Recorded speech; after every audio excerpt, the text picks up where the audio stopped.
bueno, esto es una resonancia magnética, pero los cortes del estudio están en axial y vamos a ir de abajo para arriba. Entonces, en la parte más basal del cráneo, ¿quién tiene un marcador? Bueno.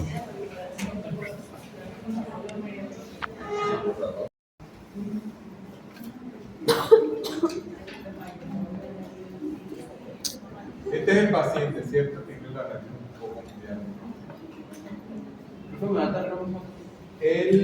Los cortes no se hacen en un axial estricto, o sea, no son cortes completamente estrictos, sino que están angulados, van en un ángulo que toque el ojo con la fosa posterior.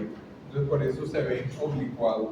Y de ahí en más, todos los cortes son en el mismo sentido. Entonces, eso es importante porque a la hora de ver la imagen, cuando estamos viendo los ojos, estamos viendo parte de la cara, estamos viendo la fosa posterior y va subiendo en forma oblicua. O sea, que al mismo tiempo lo último que se termina de ver, gracias por la luz, son los parietales. Yo tengo luz propia, amigo.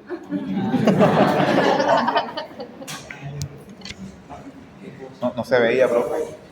Entonces, en la fosa posterior que estamos viendo aquí, estamos viendo, bueno, adelante estamos viendo los senos maxilares, aquí están los cachetes del paciente, por acá está el cabo faríngeo, con el 1 tenemos señalado el bulbo raquídeo y por detrás el cerebelo. Fíjense que se ve parte de los glóbulos de las orejas. El cerebelo tiene espacios subaracnoides. Bueno, todo el sistema nervioso central tiene espacios subaracnoides. Los del cerebelo tienen la particularidad de ser como elongados y van como de lado a lado en la mayoría de la masa. Fíjense que va desde el extremo medial hasta el extremo lateral. Estos espacios subaracnoideos solo se ven en el encéfalo, perdón, en el cerebelo, y no se ven en el encéfalo. Como son propios de él, entonces sirven para diferenciar una cosa de la otra, porque más adelante les va a parecer un poco difícil, o bueno, la mayoría tienden a confundirme el cerebelo con el occipital. Entonces, una forma de diferenciar el cerebelo del occipital es por la forma de los espacios subaracnoideos que tiene el cerebelo. Entonces, esa forma parece una hamaca. Después tenemos espacios subaracnoideos como los que hay en el encéfalo, pero siempre encontraremos un par que van de lado a lado. Aquí seguimos viendo bulbo raquídeo, por aquí vemos pares craneales saliendo del bulbo. Con el número 3 está señalado las amígdalas cerebelosas. Esto es más arriba. Esto es un cortecito más arriba. Voy subiendo. Después más arriba ya no vemos el bulbo raquídeo, sino que vemos esta masa que se ve más grande, que es la protuberancia anular. Con el número 3 está señalado lo más bajo del sistema ventricular, que es el cuarto ventrículo. El cuarto ventrículo tiene esta morfología de cajita, de cubo, o puede tener una forma en C invertida. Un arco con forma de C que mira para la parte posterior. Esa sería su morfología normal. Seguimos viendo espacios subaracnoideos de lado a lado, de línea media a parte lateral. Por acá encontramos estos huecos negros. Estos son las celdillas mastoideas que en esta secuencia, que es una secuencia T1, se ve así, se ve completamente oscuro. Seguimos viendo los senos maxilares, vemos un poco más de la nariz, ahí se ven los cornetes, la nariz que la tiene torcida. Y por acá adelante, con el número 1, se empiezan a ver los lóbulos temporales, la parte más basal de los lóbulos temporales.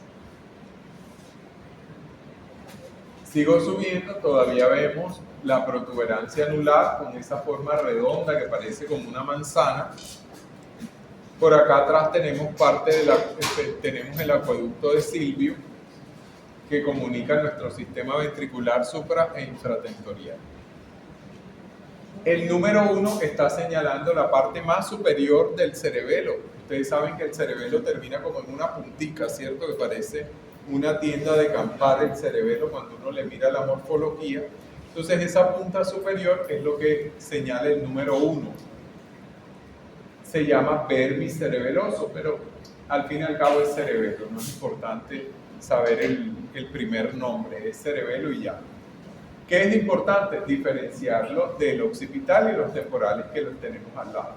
¿Cómo los diferenciamos? Por los espacios subaracnoideos que tienen esa forma de hamaca que van de lado a lado. Fíjense que los espacios subaracnoideos del encéfalo son distintos. Tienen un sentido no transversal, sino más bien como a profundidad y se quedan corticos. Hay algunos espacios subaracnoideos que son un poco más largos, pero no atraviesan de lado a lado la masa encefálica, sino que más bien se terminan ahí como cortos. Y bueno, eso. ¿Qué es esto? Bueno, el 2 está señalando la arteria basilar, que obviamente no se ve bien porque no tiene contraste, y ya empieza a aparecer parte de los ojos que están señalados con el número 3. Después el bulbo, la protuberancia anular se convierte en esta forma de corazón que es mesencéfalo. Entonces tenemos bulbo, protuberancia que es redonda con forma de manzana y arriba el corazón, mesencéfalo. Ya aquí ya prácticamente no se ve nada del cerebelo, solo la puntica más superior, y encontramos sí los lóbulos temporales, y desde atrás no les mencioné que todo esto por detrás del cerebelo son obviamente los occipitales. Y esto es pedúnculo.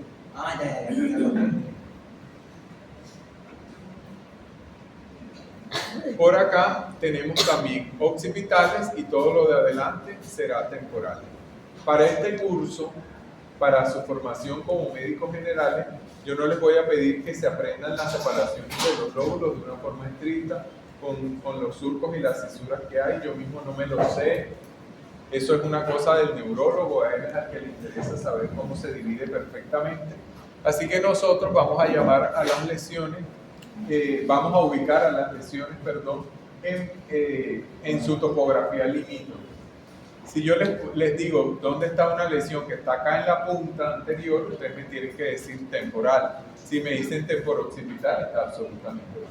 Pero si hay una lesión por acá, que está en la zona limítrofe entre una y la otra, entonces ahí sí vamos a usar ese temporoccipital y va a estar, ¿cierto? Entonces en todas las áreas limítrofes, mencionar los dos lóbulos está bien, y en los extremos de ese lóbulo, pues solo el lóbulo. Si la lesión está aquí pegada a la línea media y ustedes me dicen que es temporoccipital, yo voy a decir que está mal, es solo occipital. Pero cuando sea es completamente extremo. Después, si no, en las zonas limítrofes va a valer los dos nombres. Por acá con el número 2 está señalada la arteria basilar. La arteria basilar, ustedes saben que hace parte la arteria cerebral media. La arteria cerebral media, ustedes saben que es importante en el polígono de Willis. Ahorita se los voy a mostrar mejor expresado, pero ahora me sirve de referencia anatómica para mostrar que delante de ellas, lo que tenemos, este poquito de encéfalo que hay delante de las cerebrales medias, son lóbulos frontales. Entonces, un poquito detrás de los ojos, pero delante de las arterias cerebrales medias, tenemos lóbulo frontal. Entonces, una lesión aquí estará frontotemporal. Si está pegado a la calota temporal, entonces será solo temporal. Pero aquí esta área es limítrofe frontotemporal. De nuevo con el 4, el acueducto de Siglio. Arriba del acueducto de Siglio tenemos el tercer ventrículo. El tercer ventrículo es bien importante para nosotros y para los exámenes porque les va a ayudar a diferenciar las hidrocefalias de las atrofias corticales. Un paciente los pacientes con atrofia cortical y con hidrocefalia, los dos tienen ventrículos grandes. Y el sistema ventricular suele dilatarse completo. Muchas veces el cuarto ventrículo y los laterales están grandes todos. en las dos patologías. ¿Cómo los diferencio? Esas dos patologías con el tercer ventrículo. La morfología normal del tercer ventrículo es que tenga esta forma de cilindro o que parezca un reloj de arena. Cuando pierde esa morfología y se vuelve redondo, que parece más bien una bola, que parece un disco bicóncavo, biconvexo, gordo para los lados, entonces es un ventrículo que está grande. Si ese ventrículo está así, el paciente tiene hidrocefalia. Los pacientes con atrofia cortical tienen su tercer ventrículo con su forma normal. Se amplía por ahí, se vuelve más ancho, pero no cambia la forma de reloj de arena o de cilindro. Bueno, Atrofia. Sí, atrofia cortical. El número 5 está señalando los plexos coroideos. Los plexos coroideos son el sistema venoso que está dentro de los ventrículos laterales. Y bueno, por supuesto que por acá, entonces lo que está rodeando al plexo coroideo será parte de los ventrículos laterales. Aquí ya se nota muy bien la línea media, ¿cierto? La hoz interhemisférica interrumpida ahí por el tercer ventrículo, pero se nota esa división entre los hemisferios derecho e izquierdo. El número 2 está señalando la cisura de Silvio. La cisura de Silvio también es bien importante para nosotros en este curso porque nos ayuda a ubicar los lóbulos temporales. Todo lo que está al lado de la cisura de Silvio son lóbulos temporales. Entonces, si hay referencias anatómicas que quiero que se aprendan, son los surcos de la disposición de los surcos en el cerebelo y este surco de la cisura de Silvio. Porque les ayuda a ubicar, les ayuda a decir, no estoy tan arriba para pensar que frontotemporal, frontoparietal, estoy a nivel temporal, estoy abajo. De todas formas, pues ahí se ven los ojos, y ya les dije que esto está angulado, entonces estoy viendo la parte más basal todavía.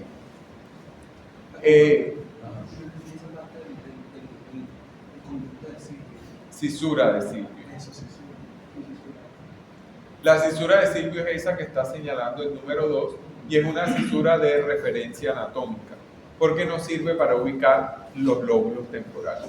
Todo lo que está alrededor es lóbulo temporal. De hecho, es anatómicamente importante porque están cerca también las áreas de Broca y de Wernicke, que ustedes saben que son el lenguaje y la expresión oral y pues el entendimiento de lo que uno lee.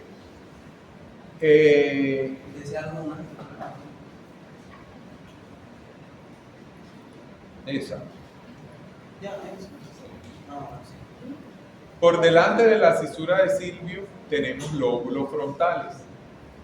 Pegados a la línea media en la parte posterior todavía tenemos algo de los lóbulos occipitales. Y todo lo demás, la masa grande, serán lóbulos temporales, a lado y lado. Sigo subiendo y ya el occipital prácticamente desapareció. Todavía sigo viendo parte de la cisura de Silvio de cada lado, perdón, entonces todo lo que tengo al lado es temporal y por acá adelante tengo frontales, tengo lóbulos frontales. En la línea media ya nos encontramos al lado de la línea media los ventrículos laterales y alrededor de la línea media ustedes ven sustancia gris. Perdónenme, no les había dicho que la secuencia de T1 es la secuencia más anatómica, o le dicen la secuencia de la anatomía, porque la sustancia blanca se ve blanca y la sustancia gris se ve gris. Entonces, todo este bordecito gris que tiene alrededor el espacio subaracnoideo es sustancia gris periférica. Pero al lado de la línea media, ustedes ven que también vemos, en esta imagen por lo menos, vemos sustancia gris. Esa sustancia gris corresponde a los núcleos de la base. Los núcleos de la base tenemos los lóbulos caudados con el número 4, el putamen con el número 6 y los tálamos, que son los gordos que le hacen la cintura de los ventrículos laterales, con el número 7. Los ventrículos laterales en esta imagen tienen esa forma de reloj de arena porque los tálamos hacen como ese tallaje ahí.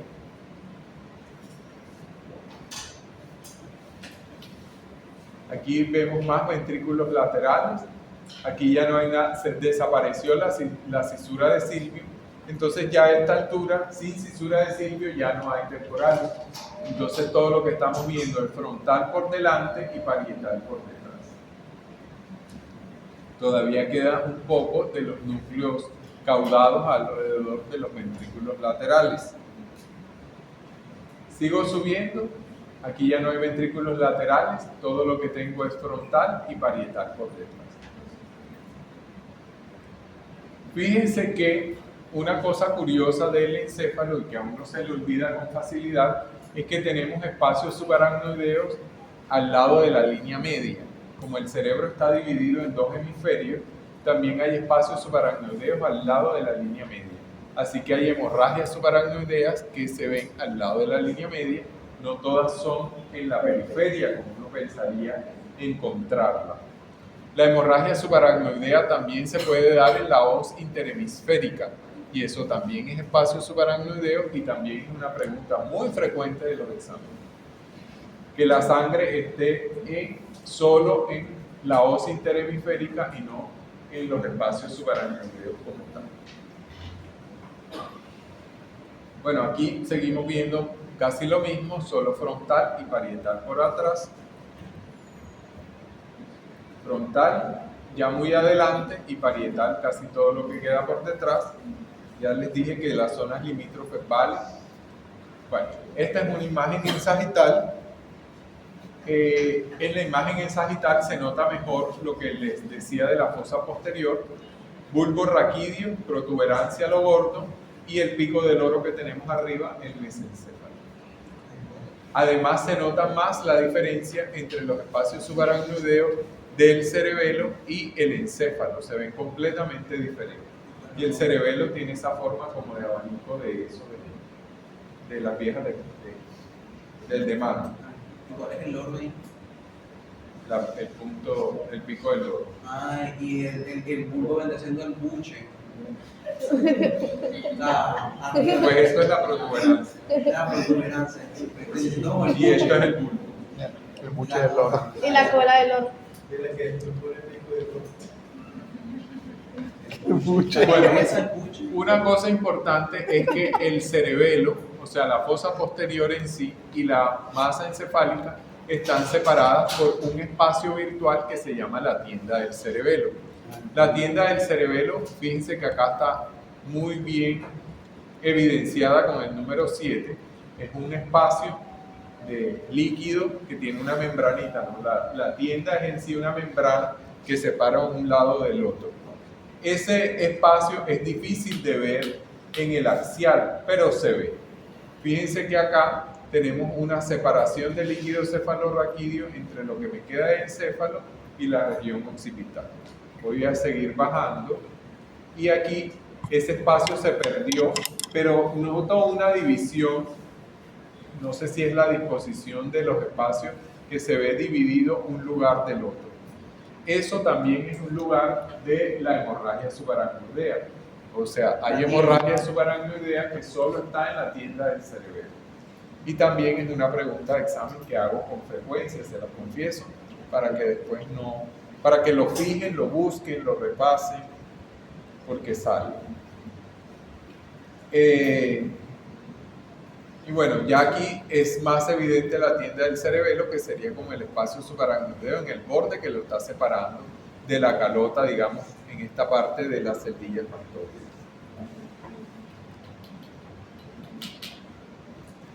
Esto es un coronal, aquí se ve el acueducto de Silvio, el tercer ventrículo y los ventrículos laterales. Por acá tengo tienda del cerebelo, separándome mi fosa posterior de los lóbulos temporales. Ah, ese es ahí donde también pueden ocurrir las hernias. Ese es el que Sí, se claro. rompe con las hernias. No se rompe, pero el encéfalo se hernia por ahí. Ah, ok. Aquí tenemos nuestro polígono de Willis, que sus compañeros se lo saben perfecto, así que supongo que ustedes también. En tercero y en cuarto. Ajá, pero los demás se lo sabían, lo recitaron enseguida. Esta. Ah, bueno, pero estamos. Bueno, estas son las carótida, esa es la carótida, esa es la que viene por ahí. El 5, Ajá, el 5 es carótida. carótida interna. Ajá, que ya luego se parte un montón de nombres ahí que no me lo sé. Acá, esa es la que está enfrente, todo enfrente, esa es el tronco, no, esa no. Acá está la No, espérate, seguimos con. Entonces, carótida interna se va a enfocar en cerebral media, que es el número 4, y en cerebral anterior, bueno, no tiene la del lado izquierdo, y en cerebral anterior, que será la que está señalada con el número 2. Aquí viene la cerebral anterior en su sector ascendente y aquí está la comunicante que le da vida a la otra. Y aquí que se ve aquí, esa es la basilar, el tronco basilar. Esta es la aorta basilar y estos son los posteriores, correcto. Viste que sí te lo sabía, tanto llorar. Bueno, la parte chévere de las resonancias son sus múltiples secuencias. Tomografía tenía en tórax 2 ventanas, el cerebro solo va a tener una sola ventana y la ventana de hueso, que es para todo el cuerpo cuando uno quiera ver el huesito. En tomografía el encéfalo tiene una sola ventana que es igual a la ventana mediastínica, son los mismos colores. Resonancia, la diferencia es que tiene múltiples secuencias y las secuencias tienen diferentes colores. Los diferentes colores de las secuencias de resonancia lo que nos ayudan es a dar información de qué está compuesto y de qué está hecho, y de esa forma se llega al diagnóstico. No hagas mala cara desde ahora porque tienes una mala recepción de la información. Tienes que decir, sí voy a entender. Esto es muy fácil. Todo el mundo dice que el sistema nervioso central es más fácil que tomografía. Acabas de sacar un 5 en el quiz de tórax, así que se supone que esto debe ser más fácil. Pero sí, se lo ganó. Así que digan que gané el examen. Entonces, tenemos nuestra secuencia anatómica que habíamos visto ahorita, el T1. En el T1 el líquido cefalorraquídeo es negro, la sustancia blanca es blanca y la sustancia gris es gris. Tenemos una secuencia anatómica de nuestro T1 que es el T2. El T2 tiene líquido cefalorraquídeo opuesto, completamente blanco. La sustancia blanca se ve oscura y la sustancia gris se ve más clara. Esto es secuencia de T2. Eso es resonancia. Tomografía les voy a mostrar al final porque es más fácil. Aquí tenemos secuencias de difusión y el mapa de ADC. Entonces, ¿cómo? ¿Mapa de? Ahora te digo. Estas son secuencias que se adquieren juntas y se separan en un postproceso después. Se llaman secuencias en espejo, porque lo que se ve de un color en el otro, en uno se ve del color opuesto del otro lado. Por eso son secuencias en espejo. Pero estas tienen la particularidad que se adquieren juntas, se adquieren al mismo tiempo y después las separan. La técnica que hace el estudio separa las dos secuencias para que los veamos diferentes. Este es T2 y aquí es T1. No, esto se llama secuencia de difusión y esto se llama secuencia de mapa de ADC. Y el pasado era T1. El pasado era T1 y T2. ¿Qué diferencia? En la secuencia de difusión el líquido cefalorraquídeo es negro, igual que en nuestra secuencia de T1. ¿Qué diferencia tenemos? En esta secuencia de difusión la sustancia blanca se ve oscura y la sustancia gris se ve más clara. Además de eso, la calota craneana no se ve con facilidad. No diferenciamos el hueso del tejido celular subcutáneo. Algunas veces, como esta, se ve completamente oscuro, prácticamente como si no existiera y hubiéramos sacado el encéfalo de la bóveda craneana, y otras veces se ve como áreas interpuestas, así como se ve en el mapa de ADC, o sea, se ven como pedazos de tejido y se ve pixeludo, no se ve claro. Son secuencias que no son anatómicas, así que la anatomía se ve como distorsionada, como mal hecho, como si fuera una cosa rudimentaria, como que parece un dibujo, como que parece un peladito de kinder que estuviera dibujando. O sea, no es una cosa que se vea bonito el detalle anatómico, a diferencia de los otros dos. Lo mismo pasa con el mapa de ADC. El mapa de ADC tiene líquido hiperintenso como el T2. La sustancia blanca se ve oscura, la sustancia gris se ve más clara. pero la calota craneana no se diferencia con facilidad. Si uno los ve de vuelta, nota las diferencias, sobre todo lo de la calota craneana. Es muy diferente las calotas en el mapa de ADC y en difusión que en el T1. Es como si una fuera HD y otra fuera de los años 70. Bueno, la difusión y el mapa de ADC son secuencias que se utilizan para el diagnóstico de lesiones que restrinjan la difusión. Resulta que a esta secuencia le pusieron difusión porque lo que muestra son lesiones que impidan que las moléculas del agua se trasladen entre el espacio intra y el espacio extracelular. Ustedes saben que todas las células, sin excepción, tienen la bomba de sodio y potasio que nos pasa agua de un lado para el otro y sodio de un lado para el otro. Entonces, en el lugar patológico que muestran estas secuencias, no hay esa difusión de moléculas de agua. ¿Cómo lo muestra la difusión? Lo muestra como una imagen hiperintensa. En este lugar no hay difusión de moléculas de agua entre el espacio intra y extracelular. Isquemia. Eso pasa con la isquemia, con la hemorragia, pasa con los tumores y pasa también, no con las calcificaciones. Hasta ahí. Tumores, hemorragias y también isquemias. Entonces, las otras secuencias nos van a dar otras informaciones para que uno diferencie. ¿Es isquémico, es hemorrágico? Las otras secuencias. Pero aquí, pues hasta el momento eso. Después vamos a seguir ahondando en diagnósticos puntualmente. Esto es una isquemia. Es hiperintenso en difusión y tiene caída de señal en el mapa de ADC, o sea, es completamente negro en el mapa de ADC. Son antagónicos. Esto es una isquemia verdadera. Ahora, estas son las primeras secuencias que muestran la isquemia. Resulta que, supongo que en Estados Unidos, ya no me acuerdo en dónde, una persona fue a hacerse un estudio ambulatorio de otra cosa y estando en la sala de espera del resonador hizo una isquemia, o sea, hizo síntomas isquémicos. Lo metieron para hacerle un cerebro y no habían pasado los 15 minutos y ya estas dos secuencias eran positivas.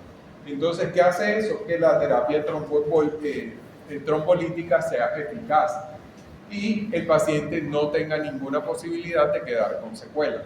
Ustedes saben, bueno, después vamos a hablar, pero son 3 horas de ventana para usar esa terapia y después se pierde.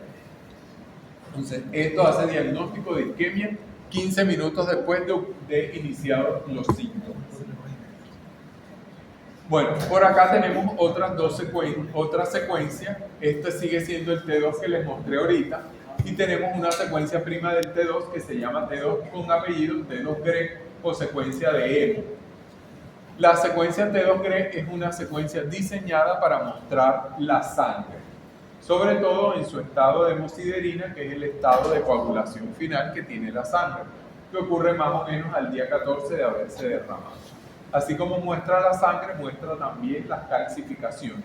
Lo muestra completamente negro en una masa encefálica que está toda blanca. Líquido cefalorraquídeo blanco y sustancia gris y sustancia blanca que son muy claras, pues en comparación con todas las demás secuencias. Entonces es una secuencia como muy clarita.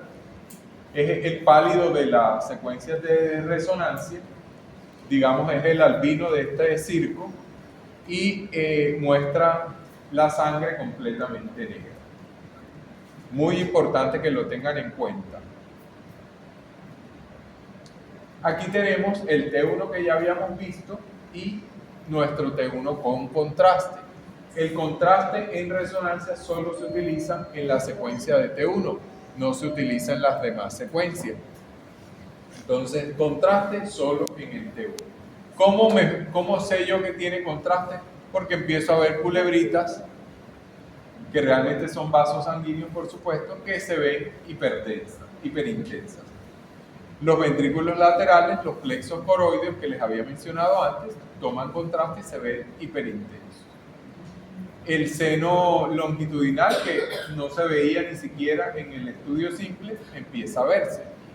Se ve, pues, y más abajo vemos también los senos sigmoideos en la fosa posterior, que ahorita se los voy a mostrar. No. ¿Cómo es que se llama?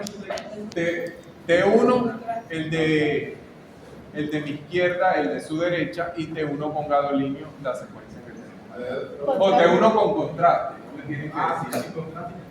Es el estudio simple y el estudio con contraste. Bueno, territorios vasculares, no me interesa que se los aprendan, pero si quieren le toman la foto para que lo repasen. Para este curso no. Después con el neurólogo y con el intensivista de pronto sí joderán con eso, pero yo no. Esto es una ecografía cerebral. Resulta que le podemos hacer ecografía cerebral, no es algo que les vaya a preguntar, no se asusten. Es solo para que sepan que existe. Ecografía cerebral se puede hacer mientras tenemos las fontanelas abiertas, entonces se llama ecografía transfontanelar, por supuesto que es solo de los bebés. Del recién nacido, más o menos hasta los 6 meses que dura la fontanela abierta. Entonces podemos ver el encéfalo con una resolución muy buena, claro, por supuesto dependiendo del equipo, pero la anatomía se ve indescriptiblemente bien. Eso es como para no. Eso es como para no. Profe, no, ya. Es mentirita. Pero eche para atrás. Eso es como para ver. Hidrocefalia, Sí, pero para hemorragia. no usar el contraste, para no usar la radiografía. Para no usar la resonancia, porque un peladito no se queda quieto en el resonador. Entonces hay cosas sencillas de diagnosticar como la hidrocefalia, como las hemorragias de los recién nacidos. Los recién nacidos pretérminos hacen con facilidad hemorragias cerebrales. Entonces es algo que se puede ver fácil con esto. Ahora hay cosas más difíciles que no, como las calcificaciones que deja el TORCH, como una encefalitis, eso no se va a ver fácil con ecografía, y ahí va a tocar la resonancia. El TORCH habla de tosoplasmosis, Ahí va a tocar resonancia, pero con lo más habitual que le pasa al recién nacido, que son las hidrocefalias y las hemorragias, esas las podemos ver con ecografía. Pregunta, ¿dónde está esto? ¿Qué lóbulo? Frontal y del lado derecho, ¿cierto? ¿Esta qué secuencia es? Esa es de uno. ¿Con contraste o sin contraste? Tiene contraste. Fíjense, punto, acá abajo el seno longitudinal, vasos sanguíneos venosos aquí gruesos. Los dos tienen contraste. Todos esos puntos son contraste. El seno por acá, todo es contraste. Bueno, entonces esta es una lesión, parece un absceso cerebral, tiene un realce en anillo completo, así como veíamos el realce del pulmón, y tiene esto un área de edema perilesional, que es un área hipointensa alrededor de la lesión. Fíjense que los espacios subaracnoideos están borrados al lado y eso indica su efecto de masa. Esto es una tomografía computarizada. Fíjense que la tomografía computarizada de encéfalo se parece un poco a nuestro T1, pero la sustancia blanca es más oscura que la sustancia gris periférica. Y la calota craneana es completamente diferente. El hueso se ve completamente hiperdenso, así como veíamos las vértebras y las costillas en el tórax. Sí, se me volvió a olvidar la misma secuencia, pero ya se la puedo mencionar. Bueno, esto es otro absceso, una imagen nodular redondeada que tiene un refuerzo periférico en anillo. Tiene unas partes incompletas, así que está antes de su desarrollo completo, que es el día 14. Y también las puntas de la flecha están señalando el área de edema perilesional. También tiene efecto de masa, que consiste en este caso en el colapso de los espacios subaracnoideos que teníamos alrededor. La fly. Por acá tenemos una secuencia amiga, que es nuestro dolor de cabeza, que se llama flare. Eso, flare. El flare El flare. es muy parecido al T1, por eso les va a causar dolor de cabeza, porque el líquido cefalorraquídeo es hipointenso en los dos. ¿Cuál es la diferencia? El T1 tiene sustancia blanca, sustancia gris. El flare, la secuencia de flare, en cambio, tiene sustancia blanca oscura y sustancia gris de mayor intensidad de señal, que se ve más claro. No, eso enreda. Sustancia blanca más oscura que la sustancia gris. El FLAIR es una secuencia para buscar el edema, para buscar las cosas inflamatorias. El edema brilla en la secuencia de FLAIR, se ve hiperintenso. Es realmente un tiempo de T2 largo. Vieron que el líquido es hiperintenso en el T2. No, mejor no digo esa parte que enreda más. Total, esta secuencia es para buscar zonas de edema, porque el edema se va a ver hiperintenso como se ve alrededor de este punto. Fíjense que ¿esta qué secuencia es? T1 simple o contrastado. Con contraste. T1 con contraste, y tenemos una lesión minúscula que tiene un realce anular. En las otras secuencias muy probablemente se perdía, pero esta secuencia la muestra más grande porque muestra el área de edema alrededor de ella. Entonces esa área inflamatoria hace que sea fácil buscar las lesiones en el FLAIR. Cuando un radiólogo abre un estudio de resonancia de cerebro, todos abrimos primero el FLAIR, porque es la secuencia que más información da acerca de las cosas inflamatorias que están ocurriendo. Cualquier cosa mala se ve en el FLAIR, sobre todo, pues, en este orden de ideas, cosa mala aguda, cosa mala que esté inflamando.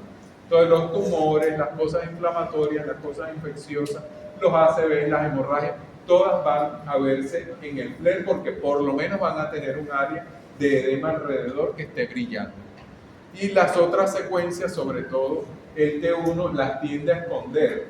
Como es la secuencia más anatómica, los tumores se hacen se camuflan bien porque tienen el mismo color y entonces se hacen menos evidentes. Me devuelvo para atrás. Aquí tenemos entonces una secuencia T1 y con contraste. Mira que abajo tiene cero. Ok, T1 con contraste. Esto es un axial y un coronal, y estamos viendo una lesión que esto no se los dije a ustedes, se los marqué mucho al grupo anterior. Los ventrículos laterales, déjenme mostrárselos con el T1, déjenme devolverme un momento, porque no les dije en la anatomía que los ventrículos laterales en su parte anterior y parte posterior están separadas por el cuerpo calloso.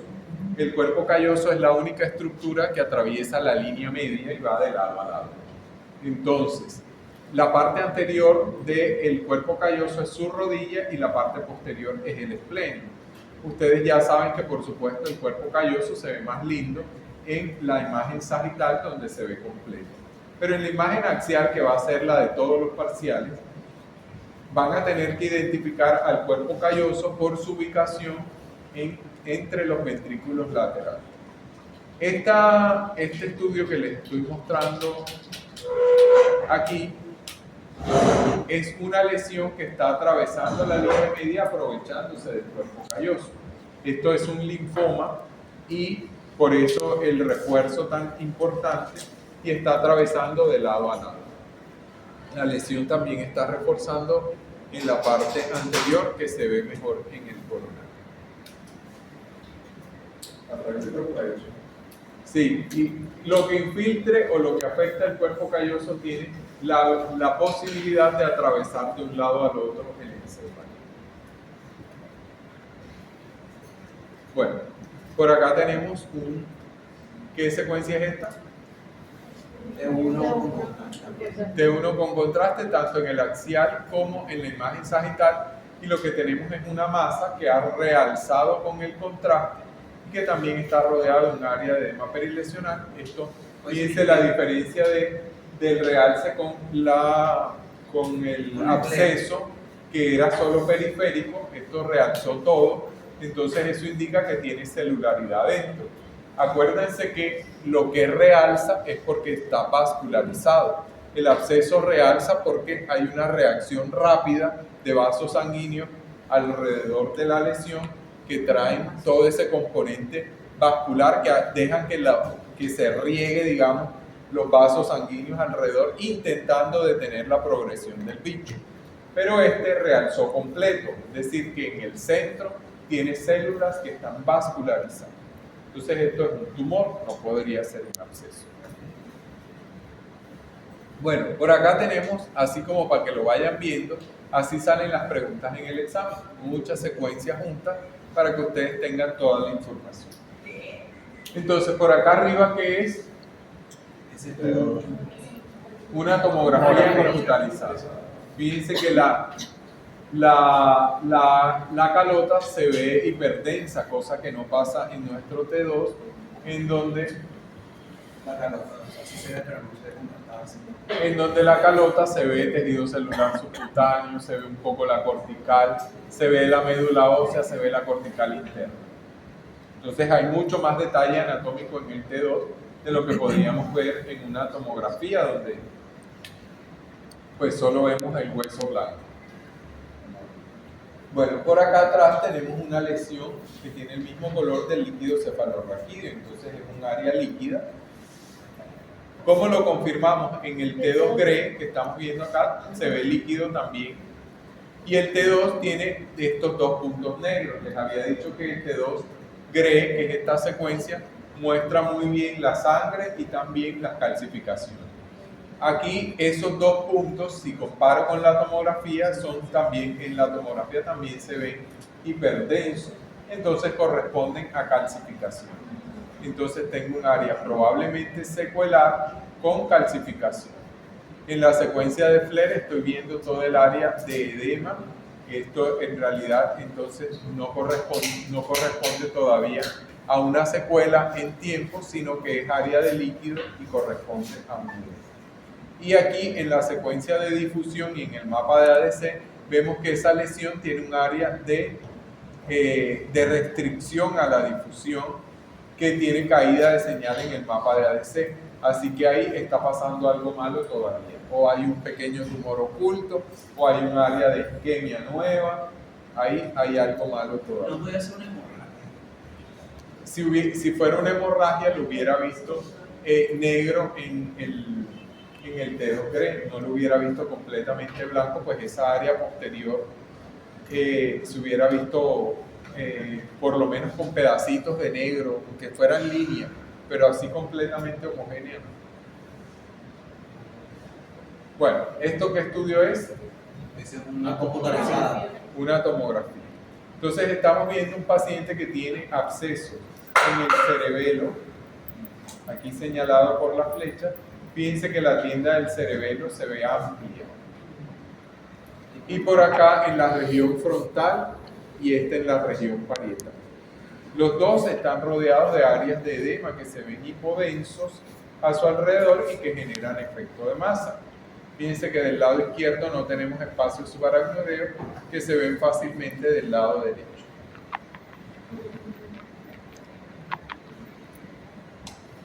Por acá tenemos, ¿qué secuencia arriba? T1, esta es T1 con contraste, esta de acá abajo es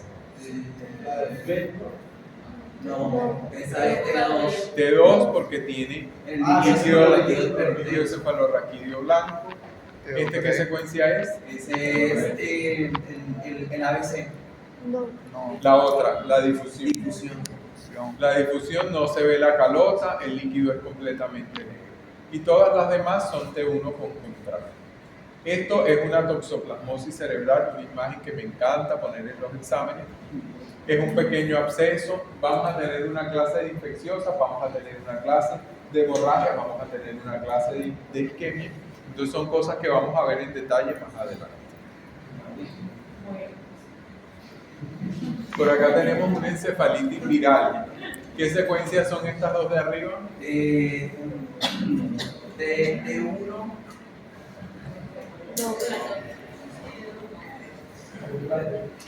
Esto es secuencia de Flair. Fíjense que la sustancia gris es oscura y la sustancia blanca, la sustancia gris se ve más oscura que la sustancia blanca. Entonces esto es perdón, la sustancia gris se ve más oscura, más clara que la sustancia blanca. Dios. Profe, pase no haga Es el cansancio, profe. Ok, por acá tenemos un T2 y un T1 con gadolinio, y esto está mostrando una masa, todo un tumorzazo, un tumor seguramente benigno. Fíjense que no tiene edema alrededor de él, no genera efecto de masa, y con el contraste tiene un refuerzo como periférico, mostrando áreas de baja intensidad de señal que probablemente sean líquidos o áreas de necrosis en su interior. Un absceso correctamente, tenemos una lesión redondeada y intensa con un realce en anillo en el T1, tiene un absceso también subgaleal, y en el T2 se ve una imagen redondeada con un nivel de líquido, dos líquidos diferentes haciendo las rayitas en nivel y el absceso por fuera. Por supuesto que en el T2 se nota el área de edema alrededor de la lesión, y este señor tiene un realce meningio. Fíjense que el borde al lado de los abscesos por dentro está completamente realzado. Ese borde, si lo buscamos del otro lado, no lo encontramos, porque las meninges no suelen realzar. Y si una meninge realza es porque está inflamada o infiltrada. Entonces ese realce de ahí, este realce del izquierdo, es una meningitis. Realce está a la derecha. A la izquierda. O sea, la línea blanca. Esa línea blanca por dentro es realce meningio, indica una meningitis. Las meningitis son raras, así que casi nunca la encuentro. Si encuentro una, yo les prometo ponérsela en un examen. No se demoren en buscar. La verdad es que son muy raras de encontrar. No se esfuercen en buscar. Bueno, esto es un diagnóstico fácil. Esa es una atrofia. Esto es una hidrocefalia, y esto no es atrofia porque es un niño y no tiene espacios grandes. Las atrofias, escúchame, dan espacios subaracnoideos grandes, no solo ventrículos grandes, sino que los espacios subaracnoideos son enormes.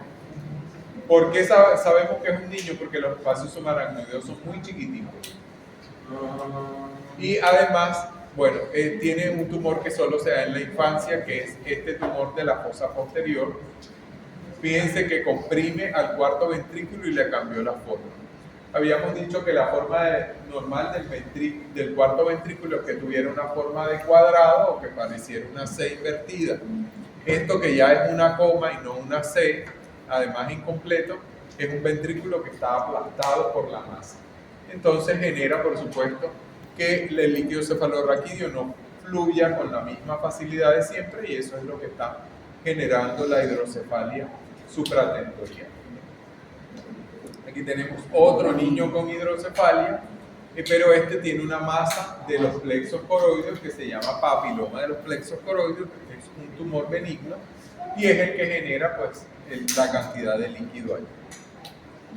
Por acá tenemos otro papiloma de los plexos coroideos. Pasó muy rápido. Quería un poco. No, pero está pasando muy rápido, mucha información.